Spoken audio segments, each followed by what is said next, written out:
We established that the whole couch is fair game, right? Yeah. It seems to be. Feels like It that. does seem to be. We'll fight over the couch. Oh, it feels like a sort of a lovely Saturday morning, and It does. This place really feels like a university common room to me. It really, nice cinder block walls and a comfy couch and a warm cup of the brown stuff. Nice. It is really comfortable. So please introduce yourself. To the camera. Yeah, hello, camera. Hello, camera. My name is Tawny Bartlett. I am the website coordinator at Indigo Herbs. I do a lot of coding. I do HTML, CSS, PHP, Git, Less, and various other things.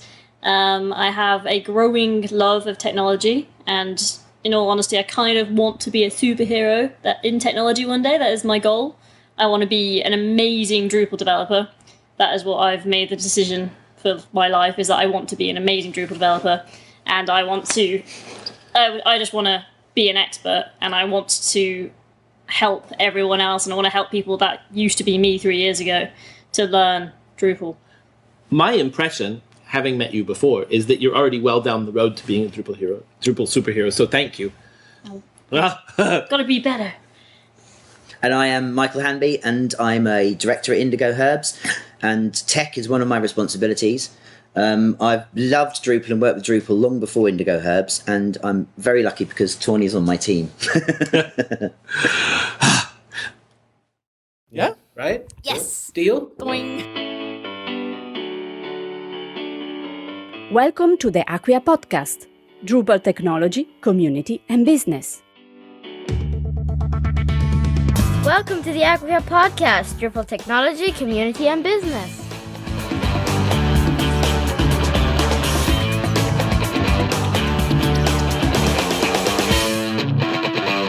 There's a module for that?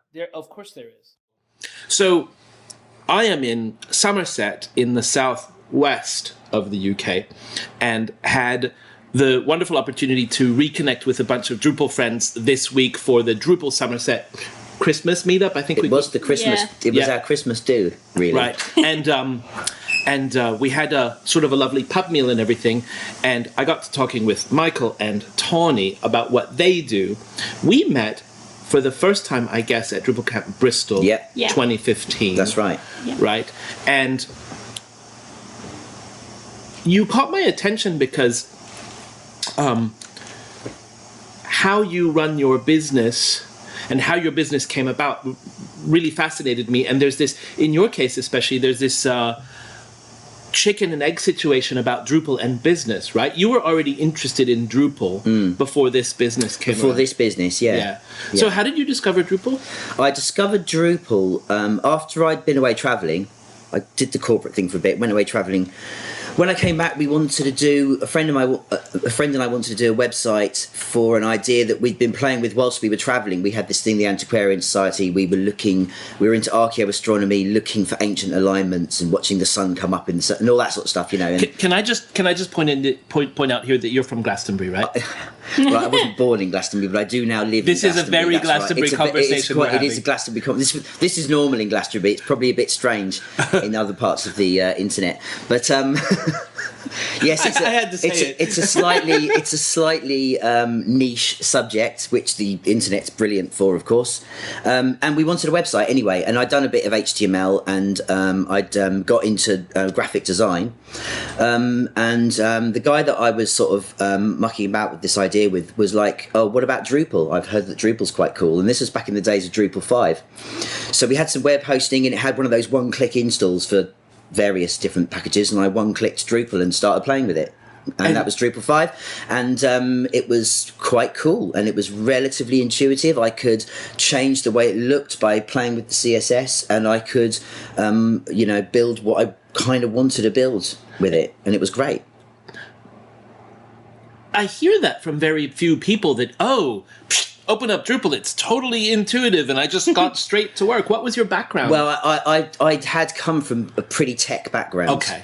I was never a developer, but I'd been a business analyst, and I'd managed tech teams, and I was familiar with tech and tech processes, and and how data worked and stuff like that. So I guess it was easier. I think if you were a complete newbie, that would be the case. And, and more so then than now, but back then it was really like, oh, there's a really steep learning curve with Drupal. But I don't know, I hacked it, I guess. All right. And it was fine. But also the other thing that was really cool about it was that it's really easy to find out. If you don't know the answer, it's really easy to find out the answer. Someone's probably asked the question somewhere, and that was the case back in the days of Drupal 5, and now it's still the case, but it's way more advanced. Right. So community documentation is pretty good, simply because there's a very large mass of us doing this. Yeah. Right. And back in Drupal 5 days, there were thousands of our friends that you could ask easily for the answer, right? And now, frankly, there are tens of thousands. Exactly. People. Oh, so that's so. Why did you stick with Drupal? We're talking. You must be using it for 8-9 years at this point. Well, at some point after that, I started working with Indigo Herbs, and it was just Steve in his shed in the garden, and it was that kind of a business at the time, and. Almost straight away, because I'd built a kind of community type thing already on Drupal, almost straight away I was thinking I could see how this business could use that sort of community type platform to create a community and to generate brand awareness and all sorts of different things, and provide a useful function. To be totally honest with you, I could see potential applications, and we weren't on Drupal, and I was itching to move something onto Drupal and start to use Drupal to do some of that stuff. And that's what happened eventually. So you were just hooked. There was no question that there was going to be anything else. I did play with WordPress for a bit. And actually, our first blog was actually on WordPress, and that was cool because I actually learnt some of my first bits of PHP actually on WordPress, and that gave me enough to get going on some on Drupal. So, in a bit, I want to get back to this business and the sort of tie-in between doing good and ethics and community and all of these things that I think are a really good fit between Drupal and what you do. How did you find out about Drupal? Well, I found out Drupal through Indigo Herbs, and the weird thing about me working at Indigo Herbs is I actually applied for a dispatch position, and I actually, which would be just sending orders out, taping up boxes, taping up like packages and sending them out to customers. And I actually said in my interview, "Oh well, if you ever want help with your website, I'd be interested in learning." And you knew some HTML already. So when I was little, I used to make little HTML websites and stuff just for fun. And back when font tags, like you had font tags. Oh yes. So that was quite fun. So then I basically said that I could help them with the website. So when I first started, we had our wholesale website on Drupal. So that's like our main distributing to shops and stuff. That's our wholesale site. And my first job was just to basically data entry. And basically as it grew, we used Git to version control Drupal, and I used to have to ask Michael to put modules on Drupal for me because I didn't know Git. So basically over time, I had to learn more and more because Michael wouldn't be in some days. I'd need to put a module on Drupal, so I just learned Git. So I learned Git, I learned Drupal, I learned modules, and like Michael said, like the community is just amazing. If you get stuck, there's pretty much an answer for it already. And if there isn't an answer for it, you can just ask a question and someone will answer it already. I just like fell in love with Drupal. It's like the best CMS in my opinion. It's so flexible. You can do anything. Your learning strategy was completely pragmatic. Whatever you need to do to get your job done, as soon as you hit a block, then you learn a new thing and you learn a new thing. Yeah, that's basically what's happened. Basically, that's happened really extremely in Indigo. Just saying, like, firstly it was Drupal front end stuff and moving blocks around with themes and stuff. And then obviously went to Git. I had to learn Git because we did version control, so I needed to do that without Michael. And then CSS, I learned CSS. Right, and all the site builder stuff. And all the site builder stuff. To be honest, I found that quite easy. Like, no offense to Well, anyone. we've put years of effort into trying to make the user interface useful. So, yeah, exactly. So, like views and stuff, like, it's just phenomenal. In comparison to any other CMS, just so easy to use. Like literally, you can do anything on the front end. But as our needs sort of kept getting bigger and bigger, I learned views templates, I learned node templates, I had to learn PHP. So I had to learn PHP to start doing templates. So CSS, PHP, then we went and did a custom framework, so I learned less. So basically over the 3 years I've worked at Indigo, I've just like learned so many different languages. Obviously, starting to learn JavaScript and stuff. But yeah, that is the case. We hit a wall, and then we got over it. And I've actually written a few modules in Drupal as well for Indigo. Right. When we first met, my strong impression of you was that you're pretty hardcore tech now. Yeah, well, I'd like to think so anyway. What's your job title, if that matters? I'm actually website coordinator. Website coordinator. Yeah, so which could be almost anything. Could be almost anything. Right. Fantastic. What's your favorite thing about Drupal? Oh, I think it's the fact that literally you can say, can I do this with Drupal? And the answer's pretty much always going to be yes. Like, you can do anything in Drupal. Like, it's like, there's probably there's no walls. You can just do anything you want. And the fact that it's just so flexible, and it's just, to me, it's just so easy. Like, there's no restrictions. You can actually do whatever you want. And if I say two favorite things, the community is amazing. Like, So talk about showing up with relatively little experience and having a lot of questions. How was that experience going out to events and meeting Drupal people? It's been fantastic. Like, just in terms of the forums and stuff. Like, obviously, if a module's not working the way you want it to be, you'll find someone's patched it already, and it may not have been committed to like the newest version, but you can just patch it. And then I've sort of asked questions, and people have provided patches to me and stuff. So people have been like super helpful, and like they fixed things where I've been like pulling my hair out, and people have just fixed it, just out of their own hearts, and like everyone does it for the passion of Drupal.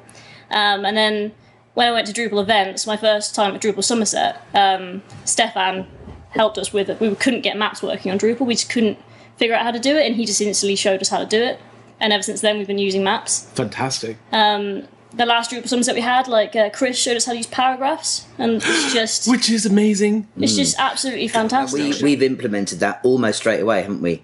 I mean, partly by luck, we happened to have something on that just fitted perfectly. Oh, so you had to use case Tawny ready immediately took. We had the case ready. She just took it away from the little meetup. The day after the meetup. I was like, right, exactly we're using paragraphs. Exactly that. I love the Drupal community's completely sort of open arms approach to new people, right? And to anyone who's willing to ask respectfully and listen, mentoring, teaching, endless hours of volunteering. Sure. There's a lot of enlightened self-interest in it, in that, well, hey, if I patch something that's broken for you, well, then it's not broken for me either anymore. But somehow there's an incredibly positive energy that around this that I find to some degree in the broader PHP communities, but not to the extent somehow. It's a very happy place. We're at Indigo Herbs in Glastonbury. Just so that people not from around here know, pretty much the center of all hippiedom in Europe, frankly. Glastonbury's been a centre of pilgrimage for probably before history. Right. There's an abbey here. The monks were really big here. Yeah. They've got that ecclesiastical. And it's in the part of the country where there's Stonehenge and there's the ley lines, and there's this special hill with the magic path to walk around. And Salisbury is not so far away. It's not so far away. No. Anyway, so it's a really appropriate place to have a sort of herbs, natural remedies, nutrition kind of a business. It is. I like to think that the monks were doing it, hundreds and hundreds of years ago, exactly the same thing. And I like to think we're kind of a bit like that. And I like to think that all the beer that they brewed was also medicinal. Of course. So I'm holding this package of ashwagandha powder, and I happen to know that not this very package, but this 100 grams of this stuff is pretty much why we're sitting here today. How did Indigo Herbs get started? Well, this is an interesting part of this. Is, I suppose, the seed of Indigo Herbs. So the story is that many years ago, Steve wanted some ashwagandha powder, and he went to find some on the internet, and he couldn't buy 100 grams. He could only buy 5 kilos. So Steve just wanted a little bit. He wanted a bit for himself, and he can only buy a lot more than that. So he bought a lot more than that, took what he wanted, and put the rest on eBay. Packaged up in small packages? I guess, yes. And that was kind of that. I think that was his light bulb moment of, hold on. Oh, this. There's a value add here in delivering manageable quantities. That's right. Yeah. When was that, and when did you become part of this? That was about 12 years ago. So nobody did anything like this on the internet really back then. And then I became part of it probably about 2 or 3 years in. Steve needed some graphic design work done, and I kind of got involved doing a bit of graphic design work and did a bit more, did a load of web work. We had to move a load of stuff around on the website. And I thought, this looks like quite an interesting business. And I've got a background. Before I left and went travelling, I did an MBA, and I've got a background in business. So I was like, well, this is interesting. There's a nice business idea here, and I could see how we could develop this. And it grew from that. And you don't have a storefront. Has it always been an online business? It's always been an online business. What sort of technologies were you using to I guess you do B2B and B2C. Well, it's mainly B2C. And how were you online? Back in those days, we used a piece of software called Actinic, which is basically a Microsoft Access database with a Windows front end. You create your pages and what have you, and then you press a button and it FTPs it all up to a server as static HTML with a bit of Perl to do the shopping cart, basically. Which frankly, in 2015, you're coming full circle, and that doesn't sound super different to Sculpin or Jekyll, right? Right. Which are the hip, cool static site generators are great now. So static site generators, totally cool, except that you cannot. That you can't really have a lot of rich functionality. Forget user-generated content. Do you know what I mean? So was that like, oh, I want this stuff. Here's the place where you have to fax your order. Sort of. Well, no, it did have a Perl. It wasn't quite as bad as that. There was a shopping cart sort of function which was written in Perl, and you could download the orders every day. So there was a bit, there was a bit of functionality, but it wasn't very dynamic. It wasn't very rich. Main downfall was that we could only use it from one computer. That's right. Oh, it sat on one computer. Oh, because that was where the database was. So you couldn't have somebody over there processing the orders and somebody else over here writing content. This is impossible. Wow, okay. So content 10 to 12, orders 12 to 2. Something like that, yeah. It was obviously not going to happen. And I'd use Drupal for really interesting community-based things, and a lot of people that are into Indigo Herbs are practitioners of some sort of natural healing profession, and I could see the potential for a community. Right, community-minded people anyway. Yeah. People interested in making a difference, making the world a better place, spreading the message about whatever they do, right? Yeah, and actually, it's a bit more prosaic than that in the final analysis with Indigo, because we provide lots of fantastic natural health products. What we don't provide is advice or medical sort of diagnosis or anything like that. We sell herbs and superfoods and great products, but we're not health carers.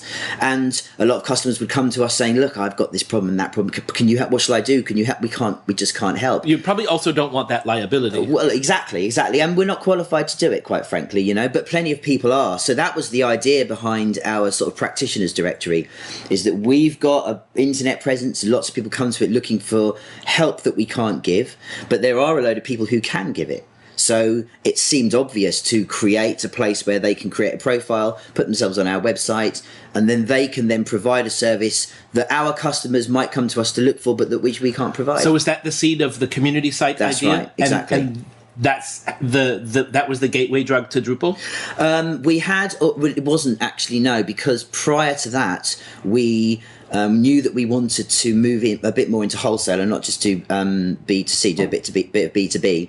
So we built a Drupal e-commerce site. That was the first bit of Drupal, really. We built a Drupal e-commerce site and migrated our blog from WordPress onto Drupal. It seemed obvious to not to have too many platforms all running at the same time. So although, You'd think it's obvious, right?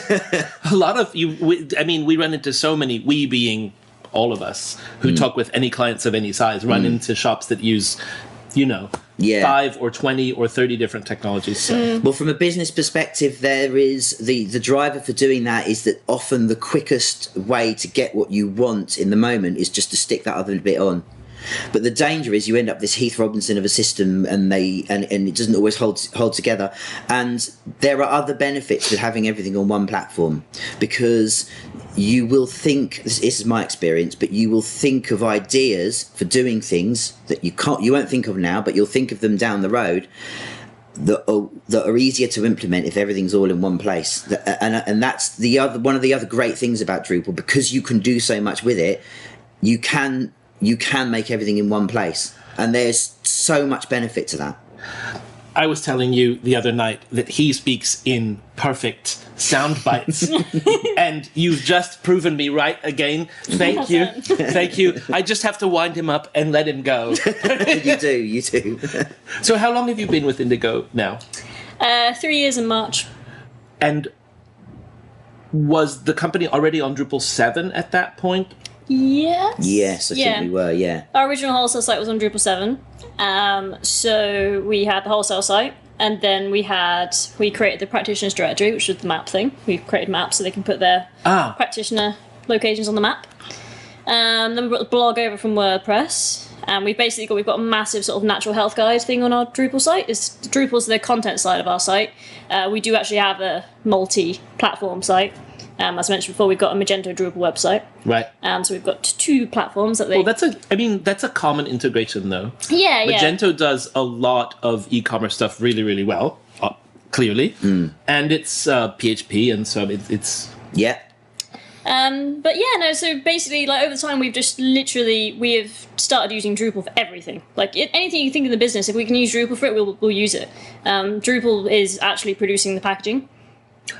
Really? Well, not all of it. That's kind of a lie. But basically, Drupal produces the content. All of that content on that label is out of Drupal. Yeah. So is it a web to print setup, or is this like a content type? We print the labels, so the bags are pre-printed. I see. Okay. Labels. Right. So basically, what it is that our stock system, our production staff produce jobs to print out labels for products and produce products, and it speaks to Drupal, and these are content types which have fields for the title, the Latin name, the bullet points, the organic. Oh, fantastic. Herbs. So you really have the platonic ideal of a canonical central content repository for all of your content. Exactly. And anything that changes in one place, it'll, if there's a different regulatory need here, if there's a whatever, you change it in one place and it's got on your labels, it's on your site, it's on your everywhere. It's all in Drupal. The most exciting thing, I think, is like the probably thing I'm most proud of is that our nutritional data tables actually come out of Drupal as well. So with the label data as well, we basically at the moment we've got nutritional tables on our website. Right. That comes out of Drupal, that gets put into Magento. So we then decide to manipulate those tables to work on our labels. So those tables are manipulated from Drupal to work on the labels so that they can exclude certain rows from these so that it'll fit. So that the highs and lows get put in the right place. So basically there's one center for all of our nutritional data and it gets put everywhere. And this list is actually a view, sorted? It's actually the I think it's the table field module. Okay. But there's like extra columns to help sort out which bits are bold, help sort out where it's actually got schema on it on the website as well. Fantastic. RDFA. Yeah. Schema.org. Schema.org, yeah. So we've got a really good nutritional data schema coming out of our website as well. Fantastic. Yeah. So, pretty cool. Right. So this is, and you get all of this power, right, to be just as searchable, findable, usable as anyone in the world, right? And you can download it for free. That's right. That's right. It's just like, what? It's really? No, the empowerment story of what we do is so it really incredible is. to me. In fact, if you're here's another soundbite for you. If you are a small business and you want to develop a tech competency, I don't know why you do anything but Drupal, because apart from the fact that it's free, you've got this huge community that's not just willing to give you the answers but wants to help you. And the awesome thing about what I think is one of the most awesome things about open source is that by asking a question, you are contributing to the project. It's so cool. Just by asking the question that no one's asked, you are contributing to the documentation that's going to help someone else. It's such a virtuous cycle. Yeah. Everything. I haven't done it in a little while, but one of the ways that I like to start the keynote presentations that I do sometimes, especially if they're on the open source side of things, who's contributed to open source, right? And you get in any given conference room, you get 20-50% of hands like, and then how many of you have contributed patches or pull requests to your open source project? And those hands stay up. And I say, okay, how many of you have filed a bug report? How many of you have, answered a forum question or been on IRC to help someone, right? And more hands go up. And it's like, okay, and how many of you have been to an open source event? You're all in this room, put your hands up. Right? Thank you for contributing to That's this, right. Right? Because every time we exchange information, every time we do anything like this, it's become much, much more than just developers trading code snippets, right? Yeah, totally. And I really, really love That's that. right. Even if you're just contributing use cases, that's actually valuable. So you, as a business, are concerned with ethics in general. I know that you're a living wage employer, Yeah. Obviously involved in various, nutritional, organic, doing things the right way. Yeah, but a lot of our products are organic. Right. They're not all organic. That's not possible in some products. And I know that you're looking into fair trade certification. We are looking into fair trade certification. We are sponsors of Veganuary, which is a social movement to go vegan in January, which Tawny's now pledged to do. It's so great that you volunteered for that. Yes. Big step. I'll write a blog. So yeah, about we're about health. We're about lifestyle, and the thing with health and nutrition is it's not like you take a pill now and that's you sorted for life. It's about lifestyle. It's about how you live your life. It's all long term stuff. Right. It's about.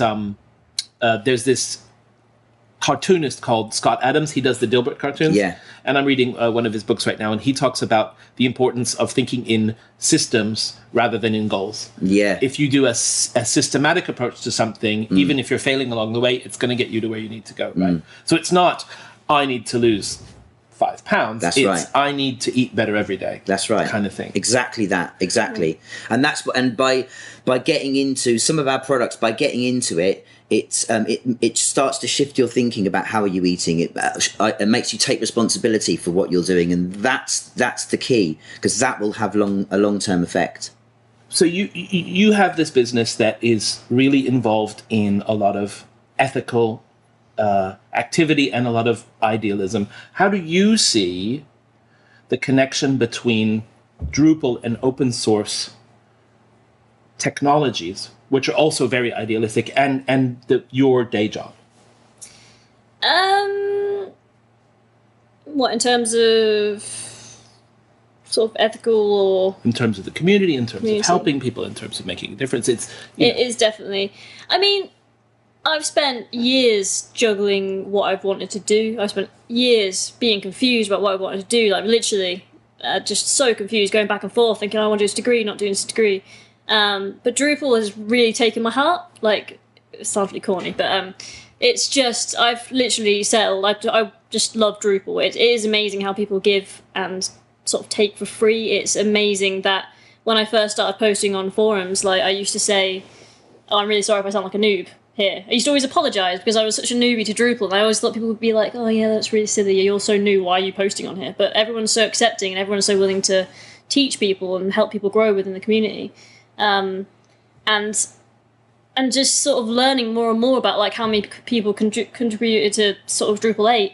And I remember watching a video about all the commits and stuff, and about how it was just absolutely amazing that everyone does this. And most people do it for the passion, like the passion in Drupal. And it's just so, it stands out from the crowd. It's just such a fascinating thing that everyone loves technology and everyone does it because they want to make this amazing thing. And if something goes wrong, no one judges them for it. Everyone tries to help to get it working. And I don't know, to me that just sounds absolutely amazing. It's something that really is missing from the world, I think. If, just the community of Drupal, if that was applied to everything, then Right. it'd be such a better place. And it makes for a nice place to work, I think. Yeah, it's fantastic. And like, if I get stuck, I know there's community out there, and I have like Drupal developers that are my friends and stuff. I know that they will genuinely help because they are passionate and they want to help. And everyone sees a challenge in Drupal and everyone wants to fix it. No one's like greedy, and no one like keeps their code to themselves, which is really strange. Like in terms of other CMSs that charge for Right. extensions, Yeah. everyone wants to give. And it's just, to me, like I found it really hard to kind of get that in my head, that people would just like give these great ideas for free.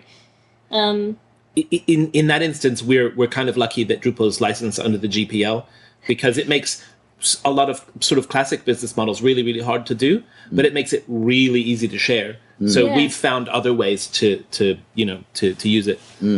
Listen, I want to ask you two things to wrap up.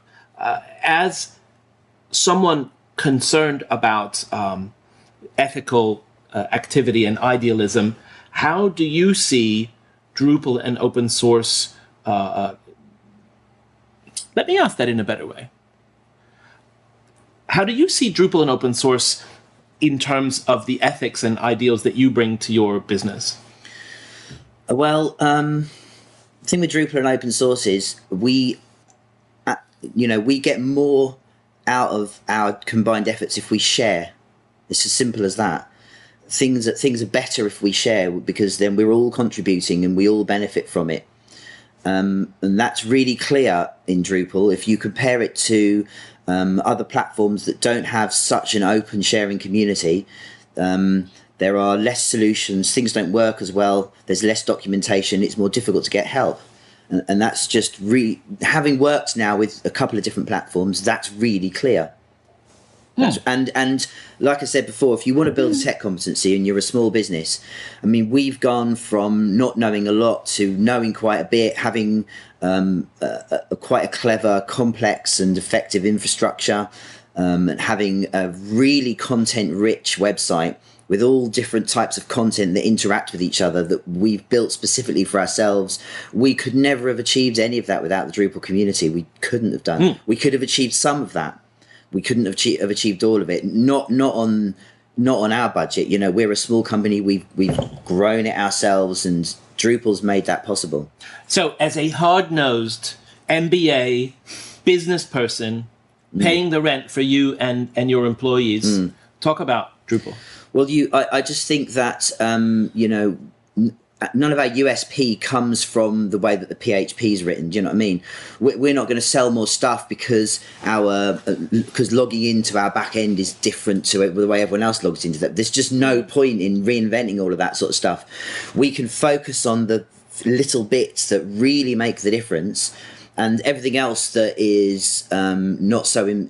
It's really important, but it's like a hygiene factor. That's cool. That's already there. Why reinvent it? There's no point, you know. And that's what Drupal offers, you know. So terrific commodity functionality. Yeah, basically. Flexibility. Massive flexibility. And I think from a business perspective as well, risk mitigation.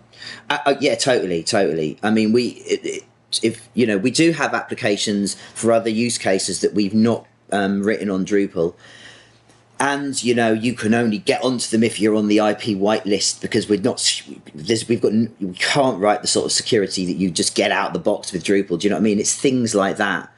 It's having that framework there, which means that you can just focus on the bit that's important to you. That's the thing. You don't have to do all the other stuff because it's already done. Fantastic. Last question for the day. Okay. Michael, give us a shameless plug for Indigo Herbs. Indigo Herbs is a manufacturer of natural health products. We make beautiful things that will make your life better. Come and check out www.indigo-herbs.co.uk and discover the natural lifestyle that we offer. And for those of us who speak, I'm not even sure why, but I would have said www.indigo-herbs.co.uk. Okay, but I'm not sure why that is. Well, it's the _ ambiguity. Right, but, you know. Right. Okay. Anyway, great people maybe it's a European thing. Could be. It could be. Great people making great products and also doing really, really interesting things with Drupal. And if you have any questions about all the cool Drupal stuff that we've touched on in this podcast, I'm absolutely certain that they would be very happy to talk with you. Absolutely. And if you want to meet a cool user group, come down to Somerset in the UK as well. It's a good bunch of people. Yes. Third Thursday of the month in this very room. Oh, now I know where to come, actually. You know where to come. The last meetup I went to was in a pub. Hey, thanks so much You're for welcome. taking Thank the time you to so chat much. with me. Thank you so much. It's All right. great. It's really exciting. And it's a pleasure, an absolute pleasure. You know-